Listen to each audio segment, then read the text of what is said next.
এই যে যাদের প্রতি একটা নতুন আস্থা ছিল, যে নতুন রাজনীতির কথা বলেছে, তারাও যখন একই বিতর্কে জড়িয়ে পড়েছে, তারাও যখন একই রকমের স্লোগান পাল্টা স্লোগানের রাজনীতি করছে, আমার কাছে মনে হয়েছে যে এটা মানুষের পছন্দ হচ্ছে না। মানুষ চেয়েছিল যে এত কিছুর পর একটা চেঞ্জ দেখতে পাবে। এমন একটা সময় আমরা পার করছি যেখানে সবারই জনপ্রিয়তা কমছে। আমাদের দেশে ফ্লোটিং ভোটার কিন্তু এরকমই থাকে, প্রায় 40% আমরা যদি দেখি আর কি। মনে করা হয় যে বিএনপি 30+, আওয়ামী লীগ 30+, ওই ফ্লোটিং ভোটারটা এরকম 30-40-এর মাঝামাঝি থাকে। বিএনপিও 30 থেকে 40, আওয়ামী লীগও 30 থেকে 40, আর অন্যান্যরা মিলে আরও। তো এরকম একটা পরিসংখ্যান আগেও ছিল। এমনিতে আমরা যখন জরিপ করতে যাই তখন কিন্তু অনেকে সে কাকে ভোট দিবে এটা সরাসরি বলতে চায় না, কারণ সে মনে করে যে এটা আমার একটা গোপনীয়তার বিষয়, আমি কেন সেটা প্রকাশ করব। এই জন্য এই ধরনের জরিপগুলো কাছাকাছি আপনি ধরতে পারেন। কিন্তু এই জরিপের যে কথাটা আমার খুব পছন্দ হয়েছে, যেটা আমি নিজেও বহু টকশোতে বলেছি, যে এমন একটা সময় আমরা পার করছি যেখানে সবারই জনপ্রিয়তা কমছে।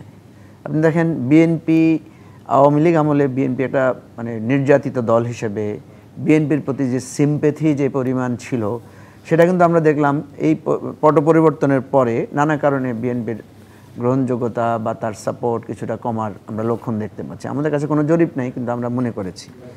অ্যাজ ওয়েল এজ ধরেন জামাতের প্রতিও মানুষের একটা সিম্প্যাথি ছিল, সেখানেও আমরা দেখছি যে এখন যখন জামাত বড় বড় সমাবেশ করছে, জামাত যখন খুব উত্তেজনাপূর্ণ স্লোগান দিচ্ছে, তখন দেখা যাচ্ছে মানুষ আবার তাদের প্রতি সিম্প্যাথি কমে যাচ্ছে। তো এই জরিপটাকে আমি মনে করি যে মোটামুটি গ্রহণযোগ্য, কারণ আমার ব্যক্তি চিন্তার সাথেও কিছুটা মিলে যাচ্ছে এই জরিপের ফলাফলটা। এখানে যে জায়গাটা আমরা স্পষ্ট দেখতে পাচ্ছি সেটা হচ্ছে যে এই যে সবার প্রতি গ্রহণযোগ্যতা কমে যাওয়া, এবং দেখেন সরকারের প্রতিও কিন্তু মানুষের আস্থা কিছুটা কমে গেছে। এখন কথা হচ্ছে এই আস্থাটা কমে কার জন্য বেড়েছে?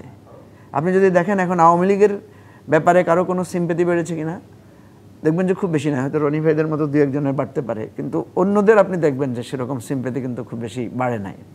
এবং রনি ভাইদেরও যারা অন্য কারণে কিছুটা দেখা যাবে যে আওয়ামী লীগের প্রতি, ওনারাও কিন্তু আওয়ামী লীগের দুঃশাসন বা নির্যাতনের ব্যাপারে অত্যন্ত কঠোর, যে আওয়ামী লীগের একটা শাস্তি হওয়া দরকার। ফলে এইটা কিন্তু একটা খারাপ লক্ষণ, যে আমাদের সাধারণত কি হয় যে কারো যদি বাড়ে অন্যের নিশ্চয় কমবে, এটাই তো হয়। এখানে দেখা যাচ্ছে প্রত্যেক সূচকের কমছে। এটা আমার কাছে মনে হয় একটা হতাশার লক্ষণ মানুষের মধ্যে, যে মানুষ কাউকেই বন্ধু মনে করছে না বা কারো প্রতি মানুষ আস্থা রাখতে পারছে না।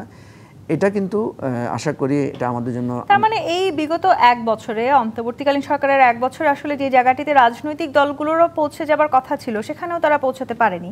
সেই ঐক্য, সেই আস্থার জায়গাতে তারা ফিরে আসতে পারলো না। এই যে রাজনৈতিক দলগুলো যে একে অপরের কাঁধা ছোড়াছুড়ি করছে, কিছুদিন আগেও যারা একসাথে বন্ধুত্ব করে একসাথে কাঁধে কাঁধ মিলিয়ে লড়াই করেছে, একে কাঁধে কাঁধ মিলিয়ে জেলখানায় ছিল, তারা যখন একে অপরকে এখন তুচ্ছতাচ্ছিল্য করছে, বা নতুন করে তো কারো কোনো দোষ তৈরি হয়নি, যেগুলো নিয়ে খুব খুনসুটি হচ্ছে,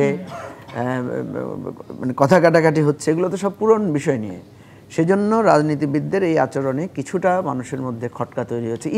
ইভেন আপনি দেখেন এই যে যাদের প্রতি একটা নতুন আস্থা ছিল, যে নতুন রাজনীতির কথা বলেছে, তারাও যখন একই বিতর্কে জড়িয়ে পড়েছে, তারাও যখন একই রকমের স্লোগান পাল্টা স্লোগানের রাজনীতি করছে, আমার কাছে মনে হয়েছে যে এটা মানুষের পছন্দ হচ্ছে না। মানুষ চেয়েছিল যে এত কিছুর পর একটা চেঞ্জ দেখতে পাবে।